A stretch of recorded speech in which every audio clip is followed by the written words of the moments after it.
Shalom, good morning. Take a do. I have the lovely ducks in the background for those of you who enjoy watching them. Everybody loves them. I'm going to talk about being a mom and having your situational awareness.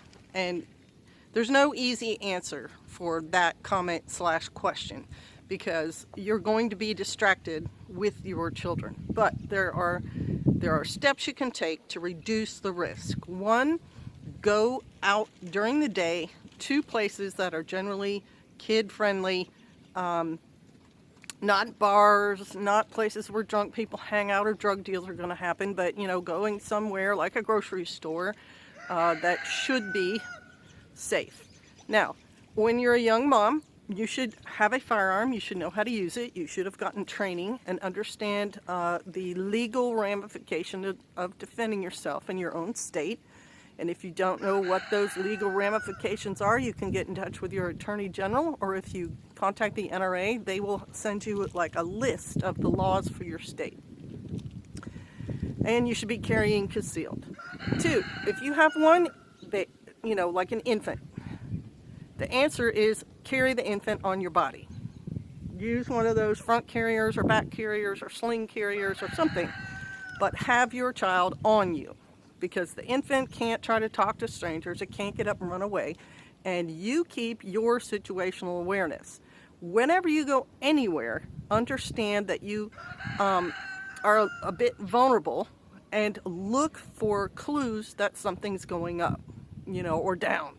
Look for young men hanging around a van, checking out people in the parking lot. Look for someone talking to themselves and mumbling and wandering around. Be in condition yellow all the time, possibly even orange. Now, let's just get to if you have two children. Let's pretend you got a toddler who can walk and you've got the infant. So you have the infant strapped to you. Now you got this toddler that you're going to want to hold by the hand all the time. You can put your toddler on a leash. I never did that. You can put your toddler in one of those umbrella strollers, but we've seen a few videos online where someone runs up and tries to grab the stroller. So holding on to your child yourself is, probably the safest way. I haven't done a scientific experiment on that, but you want to let your toddler know what's happening. You want to give your toddler a plan. Sit your toddler down and say, this is what you and sis and mom are going to do. We're going to go into the Walmart. Here are the things we're going to buy. One thing I used to do when my kids went shopping with me was if they couldn't read, I'd make little 3x5 cards with pictures of the things that we were going to get. Nowadays, you can probably just run pictures off on your computer. Show your child, here we go, we're going to the blueberries. Let them know we've got the blueberries, flip the cart over or whatever, tell them we got that accomplished. Or, here's an even better idea, put the toddler in the cart. Now, the toddler's going to get bored in the cart if you do nothing with the toddler, but if you give the toddler a couple of those pictures and drive them over to wherever you're going, like the blueberries, and say, get one blueberry or two blueberries and guide them, give them something to do, that'll make it more exciting for your toddler. And then when you check out, you can have your toddler feed groceries onto the belt, right?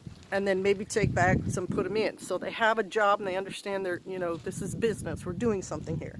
Now let's pretend you have like a 5-year-old and a 3-year-old and a 1-year-old. You're still going to secure the 3 and 1-year-old. Have the 5-year-old hold on to the cart. Do not let the 5-year-old ever wander off. If the 5-year-old needs to go to the bathroom, you all go.